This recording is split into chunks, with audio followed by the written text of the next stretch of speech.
वैसा देश वैसा वेश, देखते रहिए आपका संदेश हवा सिंह चहल के साथ।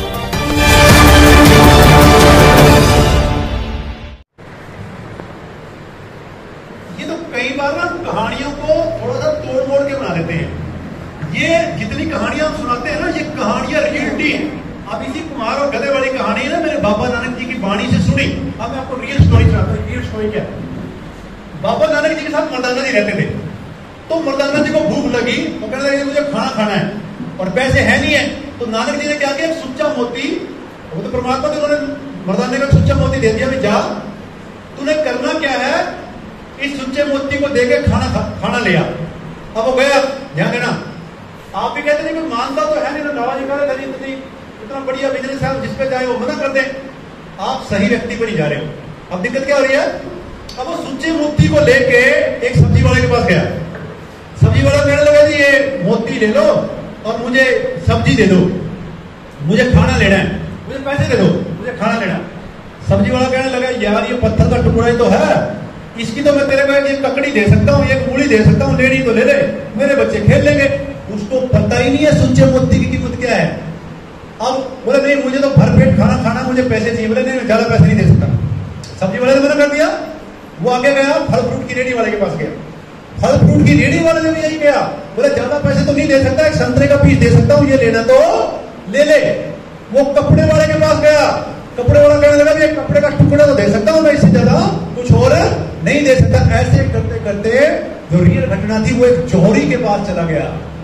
जौहरी ने क्या किया, कपड़ा बिछाया। ध्यान देना, कोई पागल आदमी मिलेगा चलते चलते, और वो इस आरसीम रूपी इस बेशकीमती पत्थर को ना, पत्थर नहीं, क्या बोला था, नाम क्या दिया, सुच्चा मोती, इस सुच्चे मोती की कदर करेगा। अब उस जौहरी ने क्या किया, जब उसने कहा ये पत्थर का टुकड़ा ले लो और मुझे खाना खाना है, उस जौहरी ने कपड़ा बिछाया नीचे, उस बेशकीमती सुच्चे मोती को कपड़े पर रखा, उसकी परिक्रमा करी, उसके हाथ जोड़े वंदना करी और उसको बोला, इसको अपना मर्दाने को, वो कहने लगा ये बेशकीमती सुच्चा मोती है, इसकी कोई कीमत नहीं है। वो कहने लगा जी हमें तो खाना खाने के लिए पैसे चाहिए। उसने 100 रुपए भी दिए, पूरा खाना भी दिया और सुच्चा मोती भी वापस दे दिया। वो कहने लगे लोग तो दे ही नहीं रहे थे, कुछ भी नहीं दे रहे। कहने लगा उनको इसकी वैल्यू का नहीं पता। बोले 100 रुपए किसने दिया आपने तो रखा भी नहीं है। तो बोले मेरे नानी जी कह रहे थे बेच के आना। वो कहने लगे अगर किसी कीमती चीज को देखने के पैसे भी देने पड़े तो भी कोई नुकसान नहीं है।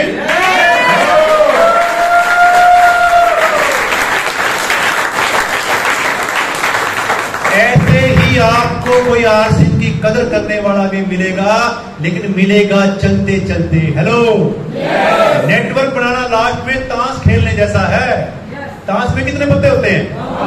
इक्के कितने होते हैं? 4। अब आपकी टीम में द्वंद्व आएंगे। अब मान लो व्यक्ति ताश खेल रहा है और वह 1-2 बाजी खेलने के बाद पूरा पत्ते तो बड़ी आ नहीं रहे यार, छोड़ पर मैं नहीं खेलना, तो 21 के पास आएंगे क्या? इक्के तो ताश के अंदर ही है, ये गारंटी है। इक्के ताश के अंदर है, लेकिन मिलेंगे किसको? जो रेगुलर खेलता रहेगा। आप अपना काम ईमानदारी से करते रहो, दुग्गी तिग्गी भी आएंगी, चौकी बच्ची भी आएंगी, ठीक ठाक भी आएंगे, कोई आके छोड़ के चले जाएंगे, कोई 2 दिन डायमंड क्लब करेंगे, कुछ करेंगे, कुछ करेंगे। लेकिन अगर आप डटे रहे, टिके रहे, तो इक्के भी आपको मिलेंगे। हेलो, इक्के चाहिए, उसके लिए क्या करना पड़ेगा? इस खेल को रेगुलर खेलता रहना पड़ेगा। कोई हाँ करेगा, कोई ना करेगा। आप किसी को जबरदस्ती करोड़पति नहीं बना सकते। आप सिर्फ करोड़पति बनाने का रास्ता बता सकते हो, चलना उसी व्यक्ति को पड़ेगा। हेलो, एक बार अपनी तालियां मार लें। आप दिमाग में रखें सर, कोई फूलों की माला लेके आपका वेलकम करने के लिए इस उम्मीद से मत जाएं बहुत बढ़िया काम कर रहा हूं, लोग मेरा वेलकम करेंगे, लोग मेरी पूजा करेंगे। कोई नहीं करेगा सर। अपनी पीठ आपको खुद ही थपथपानी पड़ेगी। स्टार्टिंग में जो लोग नए हैं ना, घर वाले भी नहीं सपोर्ट करेंगे, ध्यान रखना। एक चीज में आपको नोट हो, 30 पंडित जी की याद आ गई है, इसमें तो नहीं है वो कहता है आरसीएम से आपका जो गुजर गया उसको क्या बोलते हैं? पास्ट। आपके पास्ट पर कोई असर नहीं पड़ेगा, तो चला गया। जो चल रहा है वर्तमान, इसको क्या बोलते हैं? आपके भूतकाल जब चला गया उस पर भी आरसीएम का कोई असर पड़ने वाला नहीं। आरसीएम से जो आपका चल रहा है इस पे भी कोई असर पड़ने वाला नहीं है। ध्यान देना, आरसीएम फ्यूचर का बिजनेस है। किसका है? भविष्य का बिजनेस। ध्यान देना, वो कहते हैं आप इसको करंट को अच्छा बनाने के लिए मत करें। करंट से अच्छा होगा नहीं होगा, आपका पुराना काम भी खराब हो जाएगा। आप इसको भविष्य के लिए करें, अपने काम के साथ साथ पार्ट टाइम करें। अगर किसी के पास मेरी तरह काम नहीं है और वो फुल टाइम करना चाहता है तो फिर उतने घंटे दें। हम इसको काम ही नहीं समझते। 10-12 हजार की जॉब के लिए तो 8-10 घंटे देने के लिए तैयार है। जहां से लाखों रुपए आ सकते हैं उसको हम टाइम दे नहीं रहे। ईमानदारी से बताओ, जॉब के लिए 8-10 घंटे देते कि नहीं देते?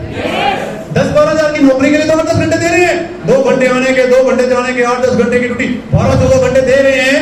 अगर आप फुल टाइम कर रहे हो तो फुल टाइम जैसा काम भी तो करो।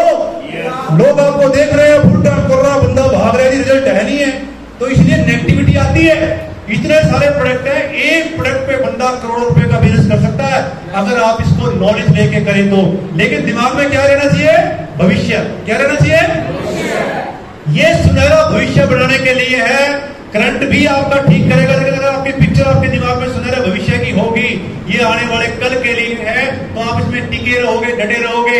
अगर आप करंट में ही करोड़पति बनना चाहोगे तो इतनी जल्दी करोड़पति बनना संभव नहीं है। क्यों संभव नहीं है ये भी लिख लें, क्योंकि झोपड़ी रातों रात बढ़ सकती है, महल रातों रात। अब एक चीज बताइए, आपको रातों रात बनानी है, झोपड़ी बनानी है, महल बनाना है, कौन सा बनेगा रातों रात? क्या बनेगा? झोपड़ी के लिए करना क्या? 4 डंडे काटो, टेढ़े मंडे लगाओ, झोपड़ी बन गई। लेकिन अगर महल बनाना है तो उसके लिए टाइम लगेगा, नक्शा बनना पड़ेगा, उसके लिए जितना बड़ा महल होगा उतना समय लगेगा। अब आप आरसीएम में जो कहता है जल्दबाजी के लिए आया, क्या वो झोपड़ी बनाने के लिए आया है? हाँ जी, जिसको आरसीएम आने के बाद जल्दी करोड़पति के चक्कर में रहता है, इसका मतलब क्या है? वो जुगाड़ के लिए आया है। तो उसको बोल दो दोस्त, रातों रात झोपड़ी बन सकती है, रातों रात महल। अब आपके दिमाग में लास्ट में 1 मिनट में, इसके बाद मैं रामेश्वर जी को बुलाऊंगा। आप दिमाग में फीड रखें पहले से। आप अपनी पीठ खुद तो थपथपा सकते हो। कोई आप सोचो भी आप थक हार के फील्ड से आओगे, लेडीज आएगी, सोचेगी वो उसका पति उसको ठाके पानी का गिलास देगा तो अवार्ड बहुत बढ़िया काम करके आई है, ऐसा नहीं होगा। अगर पति कर रहा है तो सोचे पत्नी बड़ा बढ़िया रात को 11 बजे पर गरम गरम खाना देगी, वो भूल जाना। हाँ, या तो कपल मिलकर करें। अगर पति कर रहा है तो उसकी पत्नी का भी इज्जत, उसके बच्चों का भी इज्जत नहीं होना चाहिए, फिर तो इस लड़ाई का लंबा चल सकते हो। अगर आप चुपके चुपके अकेले अकेले करोगे तो घर में क्लेश हो जाएगा, ध्यान रखना। अब ये स्टोरी में लास्ट में 1 मिनट की, उसके बाद हम रामेश्वर जी को बुलाएंगे। अगर आपके दिमाग में पहले से ये है भाई, इसका विजन जो हमने देखा, विजन क्लियर हो गया, इसका फ्यूचर सुनहरा है, लोग लाखों करोड़ों रुपए कमा रहे हैं, लेकिन लोग हाँ भी करेंगे ना भी करेंगे, ये पिक्चर आपकी पहले से क्लियर है। इसको हम बिल्कुल एक शॉर्ट में कहानी से समझते हैं। भारत और पाकिस्तान का मैच था, देख ले आप, जब भी आपको दिक्कत है इसको याद कर लेना। भारत और पाकिस्तान का मैच था। किसका मैच था? पहली बारी आई भारत की। ध्यान देना, मुझे तो क्रिकेट में इंटरेस्ट नहीं है, मान लो आपको क्रिकेट में इंटरेस्ट है। कौन कौन साथी है जिसको क्रिकेट अच्छा लगता है कोई अपने बीच में? गुड। अब मुझे आप बताइए, कौन सा क्या बोलते हैं उसको, बल्लेबाज आपको अच्छा लगता है? कौन सा लगता है? विराट कोहली। मान लो सबसे पहली बारी आई विराट कोहली की, मुझे जवाब देना। पहली बॉल पाकिस्तान के बॉलर ने डाली, विराट कोहली ने मारा छक्का, कैसा लगेगा? नहीं, बहुत अच्छी फीलिंग से लेके कैसा लगेगा? मजा आएगा। दूसरी बॉल फिर छक्का, कैसा लगेगा? पहले से ज्यादा मजा आना चाहिए ना, आपको तो आ नहीं रहा भाई। पहली बॉल पे जितना मजा आया दूसरी बॉल से ज्यादा आना चाहिए। दूसरी बॉल पे छक्का मारा, कैसा लगेगा? तीसरी बॉल पे फिर छक्का, अब कैसा लगेगा? फिर एक और छक्का, कैसा लगेगा? 5वीं बॉल पे आउट, अब कैसा लगेगा? अब अच्छा नहीं लगेगा ना। फिर दूसरा बल्लेबाज कौन सा? दूसरे नंबर पे रोहित शर्मा। अब बारी आई रोहित शर्मा की, पहली बॉल छक्का, कैसा लगेगा? दूसरी बॉल चौका, तीसरी बॉल पे आउट, कैसा लगेगा? आधे घंटे में 203 रन पे सारा भारत आउट। गुस्सा आएगा?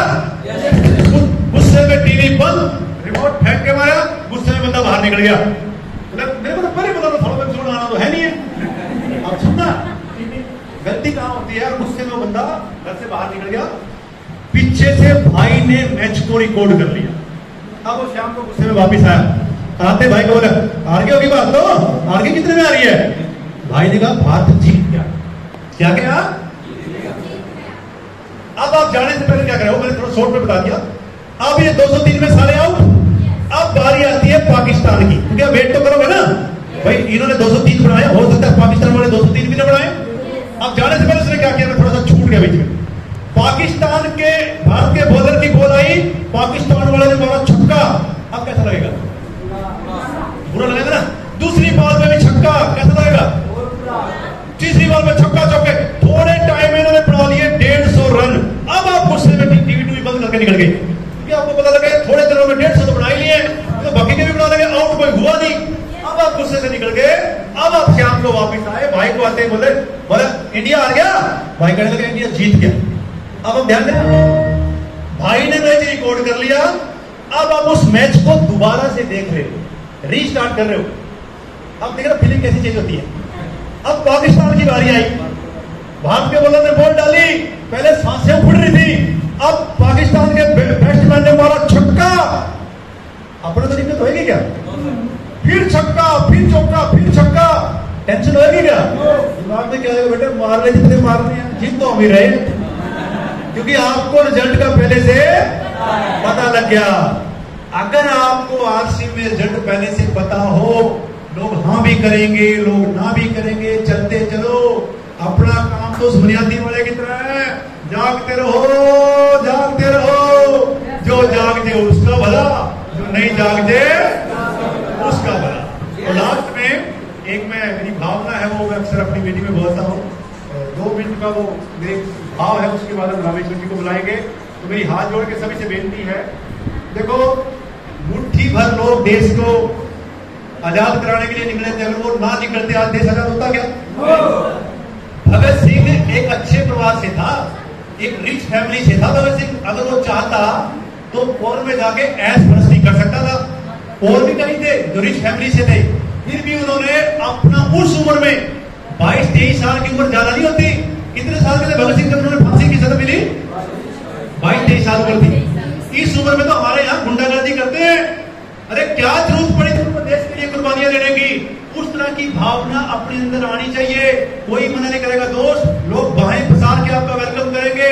लोग चाहते हैं ऐसा काम, लोगों के पास है नहीं है। दरअसल उनको किसी ने ढंग से बताया ही नहीं। लोग को यही पता है कंपनियां वाले हैं, ये जोड़ा जाड़ी करते हैं, ये मेंबर बनाते हैं, नुक्ते को सुनते हैं। अरे अच्छे ढंग से बताओ तो सही, कोई मना नहीं करता। तो आपके माध्यम से मैं एक मैसेज लोगों तक देना चाहता हूं। जो लोग पढ़े लिखे होने के बावजूद भी हम तो ब्रांडेड प्रोडक्ट यूज करते हैं या उस तरीके से सीरियस आरसीबी को लेकर नहीं है, तो अपने को भी सीरियस होना पड़ेगा दोस्त। तो मेरे दो थोड़े से भाव है, मैं वो आप लोगों के साथ शेयर करना चाहता हूं। अगर आप रियल में अपने देश से प्यार करते हैं, मैं तो शुरू से करता हूं सर, और मरते दम तक करता रहूंगा। और मैं कसम खाता हूं, जब तक मेरे जिस्म में खून का एक भी कतरा बाकी है, मैंने अपना सारा जीवन आरसीबी को दिया हुआ है। आरसीबी को ना देके देश को दिया हुआ है, क्योंकि देश का सुधार अगर कोई चीज नजर आ रही है मेरे को, अगर कहीं से हो सकता है तो इस प्लेटफॉर्म आरसीबी बिजनेस के माध्यम से ही देश का बहुत बड़ा सुधार हो सकता है। वरना कहीं और गुंजाइश सही नहीं है क्या? कहीं लोग थोड़ा महसूस करने का वजह फील करें मैं जो कहना चाह रहा हूँ। ताड़ियां मत मारे, सिर्फ फील करें जो मैं बोलना चाह रहा हूँ। मेरे देश प्रेमियों, आसिम से प्रेम करो देश प्रेमियों। मेरे देश प्रेमियों, आसिम से प्रेम करो देश प्रेमियों। क्यों प्रेम करें? हम विदेशी प्रोडक्ट यूज करेंगे तो देश को कौन संभालेगा? फिर कोई बाहर वाला आकर घर से हमें निकालेगा। जैसे ईस्ट इंडिया कंपनी आई थी, हम विदेशी प्रोडक्ट यूज करेंगे तो देश को कौन संभालेगा? फिर कोई बाहर वाला आकर घर से हमें निकालेगा। दीवानो होश करो,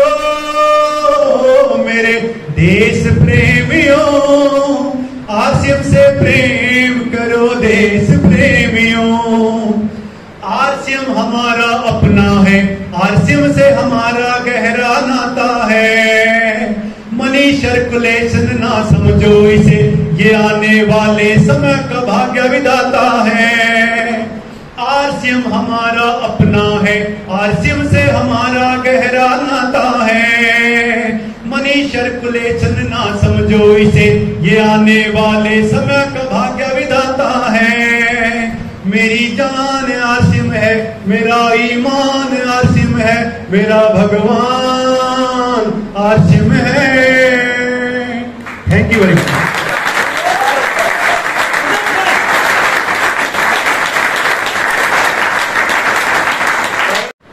अगर ईमानदारी से बताऊं, मैं सीना चीर के तो दिखा नहीं सकता, मैं उनको यही बोल सकता हूं, आजादी के अमर शहीदों सौगंध तुम्हारी खाते हैं, कुर्बानी व्यर्थ न जाएगी विश्वास तुम्हें ये दिलाते हैं।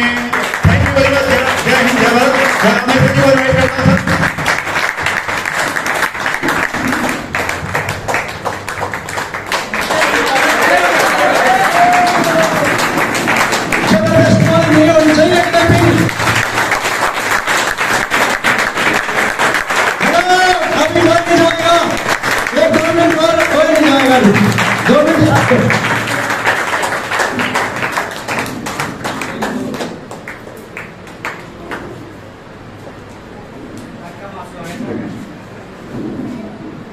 कैसे सर को आप दिखा सकते हो, आपको क्या फीलिंग हुई?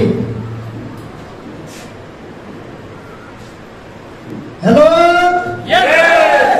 आपकी फीलिंग कैसी हो रही है? आपको महसूस कैसा हो रहा है? आपको क्या चीज आपके हाथ में आ गई है? इसको दिखाने के लिए एक बार मातृ शक्ति, come on ladies first, come on the stage, जो ये संकल्प ले सके कि मैं जीवन के लिए आरसीएम करूंगा, लंच के लिए। कम ऑन द स्टेज सभी।